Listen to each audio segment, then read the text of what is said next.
La palabra se lee en el nombre del Padre, del Hijo y del Espíritu Santo. La iniquidad del impío me dice al corazón, no hay temor de Dios delante de sus ojos. Se lisonjea por tanto en sus propios ojos, de que su iniquidad no será hallada y aborrecida. Las palabras de su boca son iniquidad y fraude. Ha dejado de ser cuerdo de hacer el bien. Medita maldad sobre su cama. Está en camino no bueno. El mal no aborrece. Jehová, hasta los cielos llega tu misericordia y tu fidelidad alcanza hasta las nubes. Tu justicia es como los montes de Dios, tus juicios, abismo grande, oh Jehová, al hombre y al animal conservas. Cuán preciosa, oh Dios, es tu misericordia. Por eso los hijos de los hombres se amparan bajo la sombra de tus alas. Serán completamente saciados de la grosura de tu casa, y tú los abrevarás del torrente de tus delicias, porque contigo está el manantial de la vida. En tu luz veremos la luz. Extiende tu misericordia a los que te conocen y tu justicia a los rectos de corazón. No venga pie de soberbia contra mí y mano de impíos no me mueva. Allí cayeron los hacedores de iniquidad y fueron derribados y no podrán levantarse. Éxodo 40. Moisés erige el tabernáculo. Luego Jehová habló a Moisés diciendo, en el primer día del mes primero harás levantar el tabernáculo de reunión, y pondrás en el arca del testimonio y la cubrirás con el velo. Meterás la mesa y la pondrás en orden. Meterás también el candelero y encenderás sus lámparas. Y pondrás el altar de oro para incienso delante del arca del testimonio, y pondrás la cortina delante a la entrada del tabernáculo. Después pondrás el altar del holocausto delante de la entrada del tabernáculo de reunión. Luego pondrás la fuente entre el tabernáculo de reunión y el altar, y pondrás agua en ella. Finalmente pondrás el atrio alrededor y la cortina a la entrada del atrio, y tomarás el aceite de la unción y ungirás el tabernáculo y todo lo que está en él, y lo santificarás con todos sus utensilios, y será santo. Ungirás también el altar del holocausto y todos sus utensilios, y santificarás el altar, y será un altar santísimo. Asimismo ungirás la fuente y su base, y la santificarás. Llevarás a Aarón y a sus hijos a la puerta del tabernáculo de reunión, y los lavarás con agua. Y harás vestir a Aarón las vestiduras sagradas, y lo ungirás y lo consagrarás para que sea mi sacerdote. Después harás que se acerquen sus hijos y les vestirás las túnicas, y los ungirás como ungiste a su padre, y serán mis sacerdotes, y su unción les servirá por sacerdocio perpetuo por sus generaciones. Y Moisés hizo conforme todo lo que Jehová le mandó, así lo hizo. Así en el día primero del primer mes, en el segundo año, el tabernáculo fue erigido.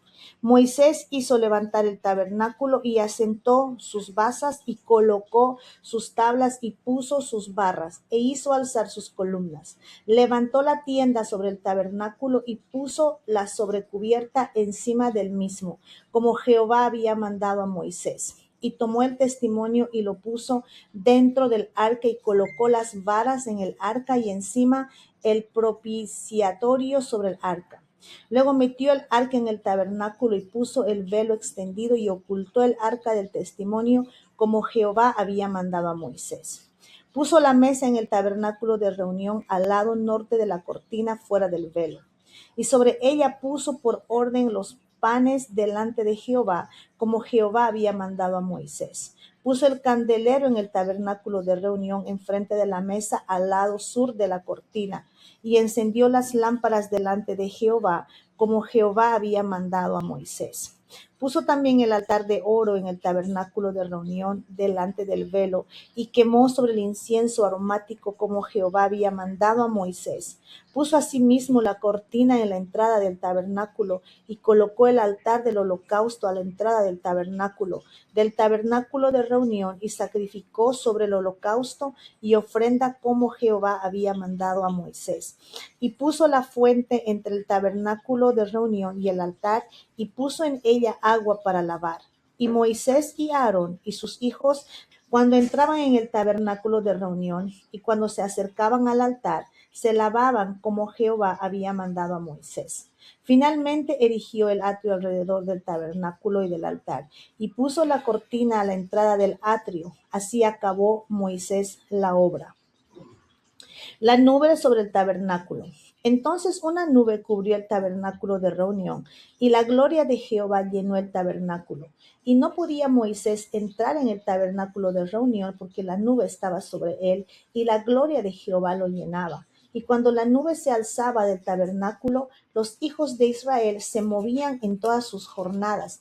Pero si la nube no se alzaba, no se movía hasta el día en que ella se alzaba, porque la nube de Jehová estaba de día sobre el tabernáculo y el fuego estaba de noche sobre él, a vista de toda la casa de Israel en todas sus jornadas. Sí. Jacobo muerto, Pedro encarcelado. En aquel mismo tiempo el rey Herodes echó mano a algunos de la iglesia para maltratarles, y mató a espada a Jacobo, hermano de Juan. Y viendo que esto había agradado a los judíos, procedió a prender también a Pedro. Eran entonces los días de los panes sin levadura, y habiéndole tomado preso, le puso en la cárcel, entregándole a 4 grupos de 4 soldados cada uno para que les custodiasen, y se proponía sacarle al pueblo después de la Pascua. Así que Pedro estaba custodiado en la cárcel, pero la iglesia hacía sin cesar oración a Dios por él. Y cuando Herodes le iba a sacar aquella misma noche, estaba Pedro durmiendo entre 2 soldados, sujeto con 2 cadenas, y los guardas delante de la puerta custodiaban la cárcel. Y he aquí que se presentó un ángel del Señor, y una luz resplandeció en la cárcel. Y tocando a Pedro en el costado, le despertó diciendo: levántate pronto. Y las cadenas se le cayeron de las manos. Le dijo el ángel: cíñete y átate las sandalias. Y lo hizo así. Y le dijo: envuélvete en tu mano y sígueme. Y saliendo le seguía, pero no sabía que era verdad lo que hacía el ángel, sino que pensaba que veía una visión. Habiendo pasado la primera y la segunda guardia, llegaron a la puerta de hierro que daba a la ciudad, la cual se les abrió por sí misma.